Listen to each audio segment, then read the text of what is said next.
The hero has to be a monster, but a controlled monster. Batman is like that, you know. I mean, it's everywhere. It's you know, again, in the Harry Potter stories, you see he's touched by evil, right? He actually has a soul fragment that's embedded within him that's as black as anything can possibly be. That's why he can talk to snakes.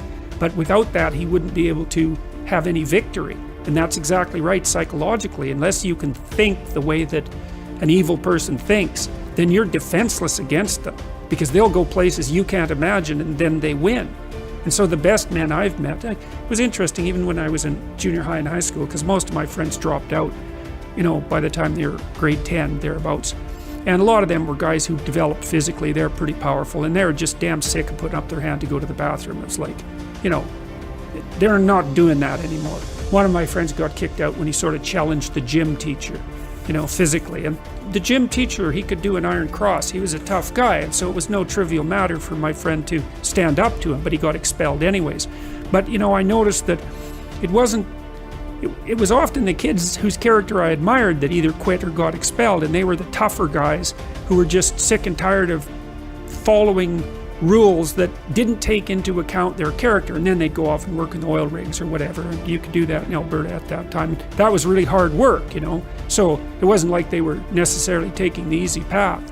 But like, a harmless man is not a good man. A good man is a very, very dangerous man who has that under voluntary control. Like one of the central female stories, let's say, if the hero archetype is the central male story, there are variants of hero archetypes that are relevant to women, and one of them is Beauty and the Beast. And you know, Beauty isn't interested in the guy who isn't the Beast. She's interested in the guy who's the Beast, and that's exactly right, but she's interested in the guy who's the Beast that can be civilized and disciplined. There's no safe places. And the next issue is, do you really want a safe place? Is that what you want? You want to be so weak that you want to be protected from threat? What the hell kind of life is that? You're a paralyzed rabbit in a hole. That's no life for a human being. You should be confronting danger and the unknown and malevolence, because, and the reason for that too is, this is the weird paradox. And I believe this is the paradox, first of all, that was discovered in part by Buddha, but also laid forth very clearly in Christianity, which is that the solution to the problem of tragedy and malevolence is the willingness to face them. Now, who the hell would ever guess that? It's a completely paradoxical suggestion. Is that, well, why does it work? Well, because the more you confront the two of them, the more you grow. And maybe you can grow so that you're actually larger than the chaos and malevolence itself. And you think, well, what's the evidence for that? And that's easy. That's what people do. That is how we learn. Like every time you expose your child to something new, a playground, what are they exposed to?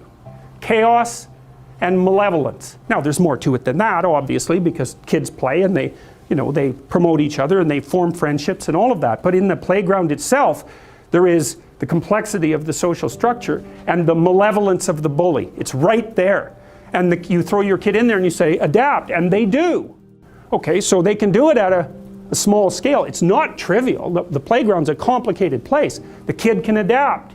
Well, how much can you scale that up? Can you scale that up to from the chaos and order and malevolence of the playground to chaos and order and malevolence itself?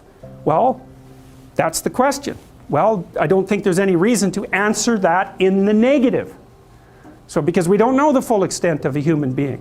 And it is the problem that's worked out. So in the Buddha story, for example, what happens after, so Buddha's world collapses in the same way that Adam and Eve's world collapses. It's a consequence of repetitive exposure to mortality and death. What happens to Buddha is he realizes that the little protected city that his father made for him, the walled garden, it's exactly the same motif that's in this Adam and Eve story, it's fatally flawed. That kind of protection cannot exist, and he discovers that in pieces, right? Which is exactly what happens to children, is that they go out, they discover a limit, they run back.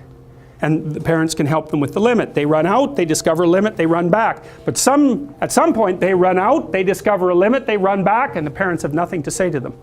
Because they've hit the same limit that the parents hit. Which is like, well, what are you going to do with your life?